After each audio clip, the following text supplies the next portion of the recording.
Hi, welcome to Girl Behind the Blog Perception is Everything edition. I'm Jana, and those of you that know me, what's up? Those of you who don't know me, welcome. And I hope you sit and stay a while.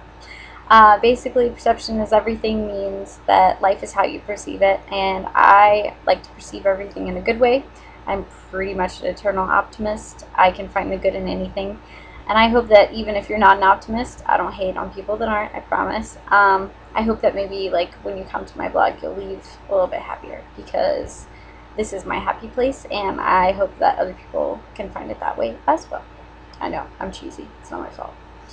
Um, so what is something that we don't know about you just by reading your blog? Something that you don't know about me might be that I used to be ridiculously career-oriented, and it comes from the fact that my grandmother has her own business, and we basically were all assumed that we were going to run the business and this and that, and that just wasn't my cup of tea. I really like her business, which maybe I'll tell more about eventually, but it wasn't for me, and working for her especially wasn't for me because I know how hard-nosed of a businesswoman she is. Um, but either way, I work now, but my number one goal is to work on my marriage. We happen to have a fabulous one, and I want to keep it that way. When I met him, basically he turned my world upside down. I went from, graduating with my bachelor's and planning on jumping right into the corporate world or whatever to realizing that that's not what was going to make me happy, as he was the one that was going to make me happy. I have a good job, which I have not divulged yet on the blog, but it's something for now, but it's not what I can do forever. So as of right now, I still kind of like focus on Will, especially since he's deployed and I have to send him care packages and take care of him and make sure that he has all the support that he possibly needs over there. Um, and so, yeah. So, I guess the one thing that you may not have figured out at this point is you already know he's my number one, but you didn't probably know that I was extremely career oriented and I get made fun of because I should be in a corporate job, blah, blah, blah. Life isn't all about money, and it's not all about the corporate world.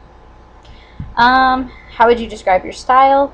I have a lot of classic pieces in my wardrobe. I don't want my wardrobe to go out of style. I might buy a few pieces here and there that are trendy, but typically I can take anything I own and wear it at any time, and I like to keep it that way because, in my opinion, like that works for me.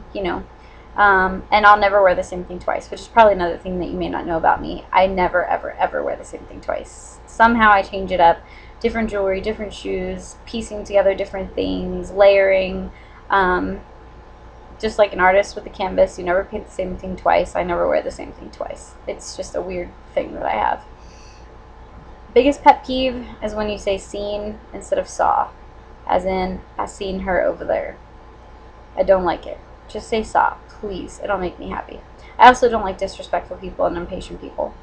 It's just, why would you want to be viewed and perceived as that? Why would you want to be, I mean, have you ever seen somebody be impatient and disrespectful to somebody else? Like, doesn't it bother you? So why would you want to be that way? Like, it just baffles me that people act like that. And guilty pleasure, I don't have guilty pleasure. First of all, I don't watch reality TV. I don't read, all the now books, 50 Shades of Grey, and all that kind of stuff. If the TV's on, I'm typically blogging or doing something else, so it's not like I'm stuck on the TV. And then I just don't feel guilty about things. I am very blessed in that I am a frugal person, so I don't have to feel guilty about shopping, because when I do, I buy everything on sale, and I save a lot of money, and I meet all of our goals every year.